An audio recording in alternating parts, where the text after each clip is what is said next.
The UN's top human rights expert on Palestine has today issued a damning call for international sanctions and an arms embargo against Israel, accusing global corporations of profiting from genocide in Gaza.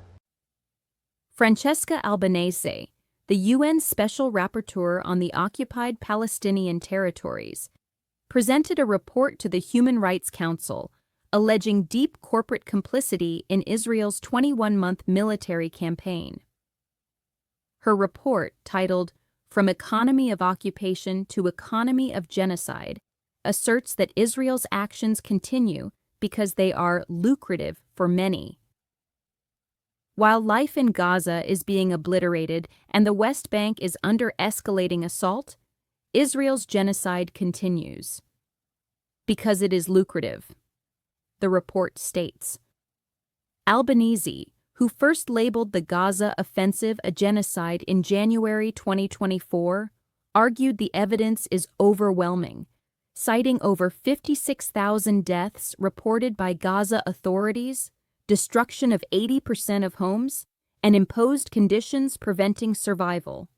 Albanese dismissed waiting for the International Court of Justice's pending genocide ruling, stating universal responsibility to prevent genocide was already triggered by the court's preliminary measures.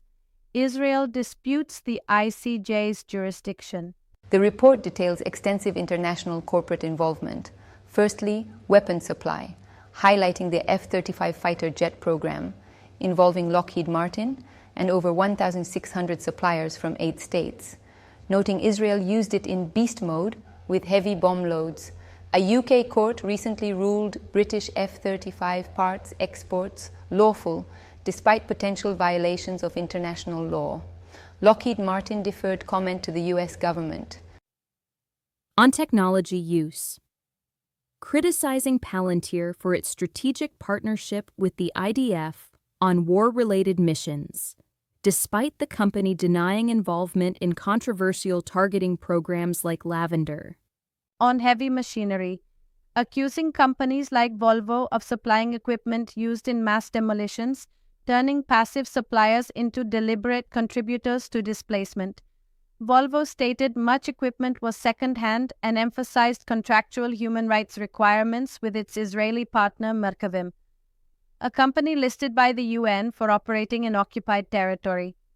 Albanese insisted Volvo must sever such ties. On finance, naming asset managers PIMCO and Vanguard as major buyers of Israeli treasury bonds funding the war effort, alongside banks like BNP Paribas and Barclays underwriting them. Vanguard cited compliance policies. PIMCO declined comment. The report also noted Norway's massive sovereign wealth fund increased Israeli investments by 32% since October 2023, though the fund attributed this to market returns, not increased stakes. Albanese argued that ending complicity requires holding the private sector, including executives, accountable. She cited historical precedents like the Nuremberg trials of industrialists and South Africa's Truth Commission confronting apartheid-era businesses. Her recommendations include 1. An international sanctions and an arms embargo on Israel. 2. Investigations and prosecutions by the ICC and national courts targeting corporate entities and executives for international crimes and money laundering. And 3. Urgent action by states and corporations to cease all support enabling alleged violations.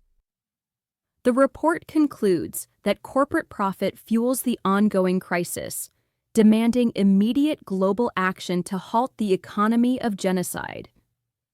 Israel has consistently rejected genocide allegations.